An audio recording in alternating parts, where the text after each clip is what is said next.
All right, everybody, we're here again. Again, we're going to focus on open guard, specifically focusing on the open guard. And what we're trying to highlight is the two different main goals, okay, in any guard position. What we're trying to do is split the body into two main scenarios, a standing position and the kneeling position. And again, based off of what our opponent presents is what grips we're able to attach to their body. Normally, in the standing position, okay, you're predominantly going to find that the easiest option of gripping is his legs. And when we find his legs, we have particular attacks that become available. Normally, when he's in a kneeling position, we generally find it easier to grip the upper body or the arms, shoulder line, and head. And when we achieve those grips, we find it easier to do a different type of attacking option. All right? And again, we're splitting the body into those two main scenarios. Again, not all the time. There are some exceptions, even in the standing position where he presents his upper body more. But generally, okay, you're going to find that it's much easier to find grip on the legs when he's in a standing position. And generally, you're going to find it's much easier to grip his arms and neck and head and shoulder line when he's in that kneeling position. Okay?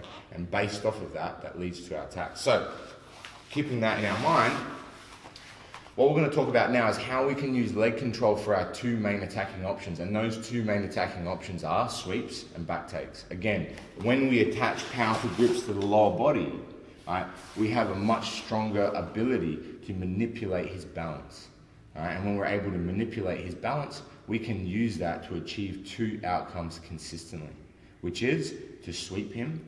Now, one important detail about understanding sweeps is there's a particular direction in which you're going to drive his body to make him fall or make him balance himself with his arms. And if I'm able to force him aggressively towards his back, because he cannot use his arms behind his body to keep his balance, most of the time he will fall and you will achieve your sweep option. Now, the secondary outcome is a back take. And that's based on either him being, creative enough to twist his body so that he can post his hands on the mat, or you actively force him in that direction so he does post his hands on the mat. And the same idea, when he posts his hands on the mat, if I can keep the weight in those arms for long enough, I'm going to have a large window of time where I can reposition my body onto his back and secure a back take. We're going to have a look at that right now, all right, off of our basic option. Now again, we're moving around, we're doing all this stuff, all right, and when we're ready, we grip the leg. Now, again, if I aggressively find my control, elbow to the mat, head on the inside of the knee, hand on the outside of the ankle, and I start to drive him and he's not creative enough or he doesn't react well, and I just push him towards his back, he falls over, okay? Now, alternatively, the other outcome is, again, him forcing his hands to the mat. And again, it could be me forcing him there, but one of the most common reactions you find with this technique is he's able to twist his hips and put his hands onto the ground to keep his balance. So I get my control and I start driving into him, but he moves his arms into this position. And this is a problem for me, because if I start to try to come up, and then he puts his weight back into his legs, or he pulls this leg free, right, and then turns towards me and keeps his balance, I've kind of lost the position I was looking for. So what we're going to do here instead is we're going to utilize that situation, continue to drive into him so his weight stays in his arms, and then use that to maneuver back onto his back, all right, maneuver onto the back control. So we're here like this, I start driving him. Now all I'm going to do is keep driving into his arms.